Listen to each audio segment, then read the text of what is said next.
and welcome back to Before Dieting. I'm Bronwyn Fletcher. In today's episode, I'm responding to a listener's question was sent in by Karla. She writes, in the episode on the 8 types of eating, you talked about relief eating.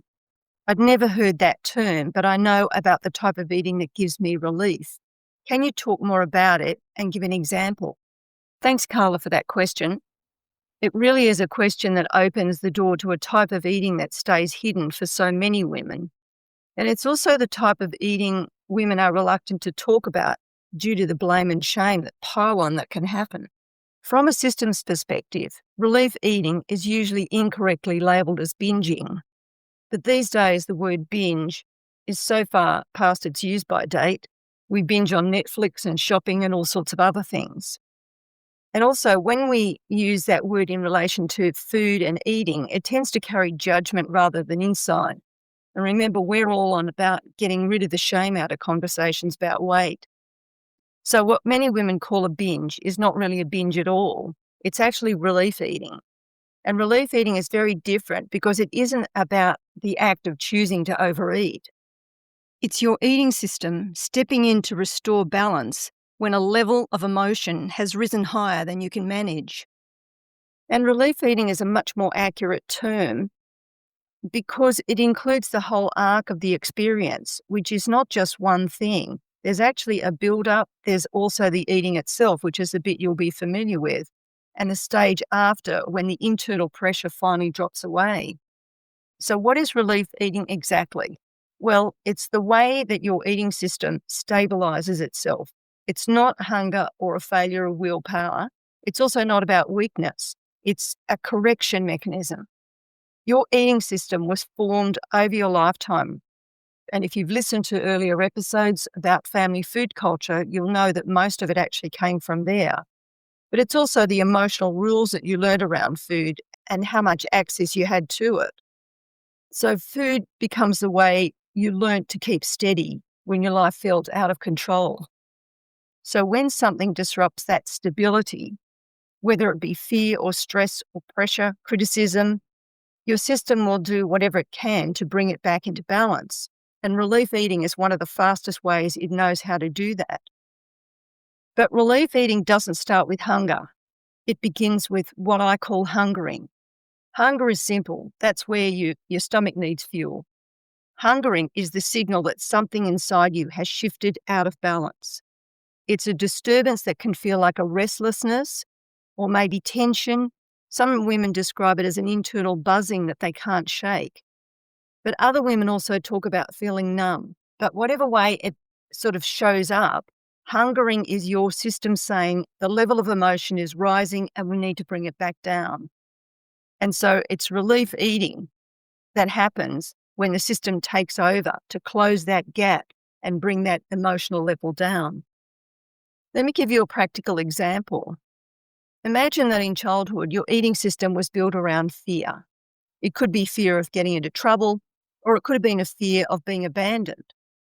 If food was the one reliable thing that kept those fears down, your system learned early that food equals survival. Now fast forward to adulthood, and you decide to lose weight. You reduce your portions, you cut snacks, remove carbs, you do all the usual dieting things. But when you lower the food level, which has been equated to survival, the fear level rises. Then your system sees that rising fear as danger. The rising pressure is an emotional disturbance that we call hungering. And of course, it's that hungering, as I've been saying, that actually triggers relief eating. Donna summed it up perfectly when she told me she had her eating under control and then was totally blindsided by eating anything she could get her hands on. That's a really good description of the whole relief eating cycle. This isn't Donna self-sabotaging, which is what a lot of women think this is. It's an eating system doing exactly what it's designed to do. But once you can recognize the hungering, you can work with it to find non-food solutions. And before I go any further with relief eating, it's also important to differentiate between relief and comfort eating. Comfort eating and relief eating are completely different. Comfort eating is probably what we normally call emotional eating. That's the type about soothing yourself where you eat something to make yourself feel better. And usually it's enjoyable. You might have some guilt about how much you ate later or what you ate later, but it's not about shame. You might want to think about comfort eating as giving yourself a treat, right? It could be a chocolate bar, could be anything. We've all got our comfort foods. Where relief eating is like a treatment. It's about resolving a deeper disturbance. And it's not about pleasure. It's really about getting relief in the true sense of that word, which is why I think it's an important distinction to use language that's appropriate and really hits the mark. And most women tell me it is about relief, which is why I've named it relief eating. So this relief eating is faster, it's more urgent, and it's less conscious. It runs until the disturbance stops and the system balances. Relief eating is also mostly done in private. And as I've said, shame is the dominant emotion once you've finished. So let's have a look at what relief eating looks like in action. Imagine a woman, let's call her Marie, and after a period of prolonged stress, Marie feels a deep physical and emotional disturbance that starts to trigger some of her childhood fears. In her body, she feels unsettled. In her mind, the voices are going. She might try to tell herself that everything's okay. She might try to distract them by telling herself that everything's fine. But by this stage, her system has started to respond. So this is the hungering phase that I was mentioning earlier. Hours later, when the family have gone to bed, she finds herself in the pantry. Within minutes, she's eaten chocolates, biscuits, maybe a packet of nuts, maybe a packet of crisps. Then she heads over to the fridge and starts in on the ice cream. She's not tasting much, and her mind has gone quiet. Maybe even her senses have really narrowed down. This is the eating phase of relief eating, and it's all about bringing that emotional level down as quickly as possible. Once that disturbance inside of her subsides, she comes back to the present. She might look down and see the wrappers of the biscuits, the chocolates, and maybe even the empty ice cream container. And that's when the shame sets in. She promises she'll never do this again. But it's not a conscious choice. She's not unconscious, but it's not like she is fully conscious about what's happening. But the point is that if that old childhood fear that set off this whole cycle never gets treated in any other way, then the eating will happen again. The system always needs to rebalance itself. It's not personal. So let me summarize the 3 stages of how to recognize each stage. So stage 1 is this hungering stage. It's the earliest warning sign that things are getting out of balance. So you might feel tense or restless or maybe wired. And as I said, some women feel blank and numb. The hungering itself can actually start many days before the actual event of eating. It can build slowly, but also it feels like it hits really quickly. But this is the greatest point of change that you've got. If you are able to recognize early what's going on, you can start to head off the eating phase, and you can also start to look for solutions that are not based around eating. So stage 2 is the eating phase. And once that relief kicks in, the system takes over. So women describe it often to me as zoning out or going into a trance or losing track of time. And a very common one is that they talk about eating in a kind of narrowed tunnel. It's like tunnel vision.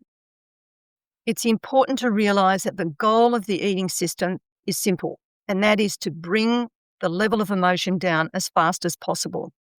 This is why highly processed foods like chocolate are commonly used, because they work quickly. And in that eating phase, it feels often like you're on autopilot. And in many ways, this is true. So let's talk about what happens in stage 3, which I call the resolution. The moment the system balances, the eating stops. That's when you kind of come to again. You move out of that autopilot phase and you come back to being conscious. It's really common for women to want to hide the evidence. And they also promise or threaten maybe that they'll never do this again.